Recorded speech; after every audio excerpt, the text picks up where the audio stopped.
নমস্কাৰ বন্ধুসকল, আপোনালোকৰ নতুন ৰিকমেণ্ড লৈছে। ৰিকমেণ্ড ৰিলিজ কৰিছে আপোনালোকৰ ফৰেনৰ ট্ৰিবিউনেল চিৰাং ডিষ্ট্ৰিক্ট ৰিকমেণ্ড হয়। আপোনালোকৰ জব লোকেশ্যন চিৰাং ডিষ্ট্ৰিক্টত হ'ব আৰু পোষ্টৰ নেম হ'ল ডাটা এণ্ট্ৰি অপাৰেটৰ কাৰণে হয়। প্ৰথমে আমি অভাৰভিউটো চেক কৰোঁ।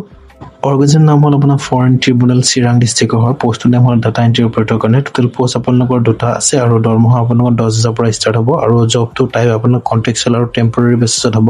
এপ্লিকেশ্যন মোড আপোনালোকৰ অফলাইন হ'ব। চিলেকশ্যন প্ৰচেছ আপোনাৰ অনলাইন ইণ্টাৰভিউ হ'ব আৰু টাইপিং টেষ্ট হ'ব আৰু লাষ্ট ডেট আপোনাৰ 25 আগষ্ট তাৰিখে হয়। জব লোকেশ্যন আপোনালোকৰ হ'ল কাজল গাঁও চিৰাং ডিষ্ট্ৰিক্টত হয়।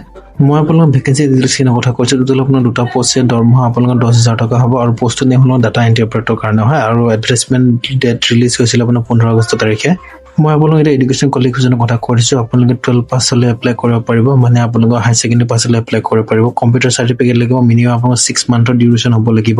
এজ লিমিট হ'ল আপোনাৰ জেনেৰেল হ'লে 40 বছৰলৈ এপ্লাই কৰিব পাৰিব। OBC MOBC আপোনাৰ 42 ইয়াৰ্ছলৈ আৰু SC ST হ'লে আপোনালোকৰ 43 ইয়াৰ্ছলৈ এপ্লাই কৰিব পাৰিব।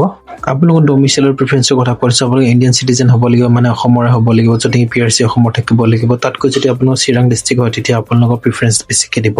দৰমহা আপোনাৰ 10,000 টকা হ'ব, যিটো নেকি ফিক্স চেলাৰী হয়।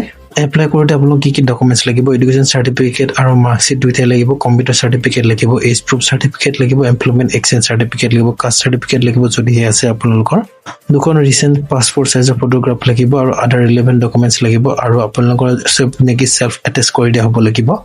এই নটিফিকেশ্যনৰ কোনো ধৰণৰ এপ্লিকেশ্যন ফিজ দিব নালাগে আৰু আপোনালোকে এপ্লাই কেনেকৈ কৰিব? এপ্লাই কৰিব কাৰণে যিটো নেকি ষ্টেণ্ডাৰ্ড এপ্লিকেশ্যন ফৰ্মেটটো হয়, আপোনালোকে সেইখন ফিল আপ কৰি কিনে আপোনালোকৰ অফলাইন হয়, চ' আপোনালোক পঠিয়াব লাগিব এই এড্ৰেছটোত। চিলেকশ্যন প্ৰচেছটো হ'ল আপোনালোকৰ ইণ্টাৰভিউ আৰু টাইপিং টেষ্ট হ'ব। যোনসকলে এইকেইটা টেষ্ট পাছ কৰিব তেখেতসকলে জবটো নিশ্চয় পাব।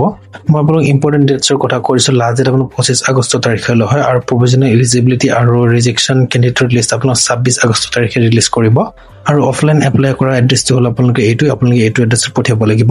বন্ধুসকল, আজি ভিডিঅ'টো ইমান আছিলে। ভিডিঅ'টো ভালদৰে লাইক কৰিব আৰু চেনেলটো ছাবস্ক্ৰাইব কৰিবলৈ নাপাহৰিব।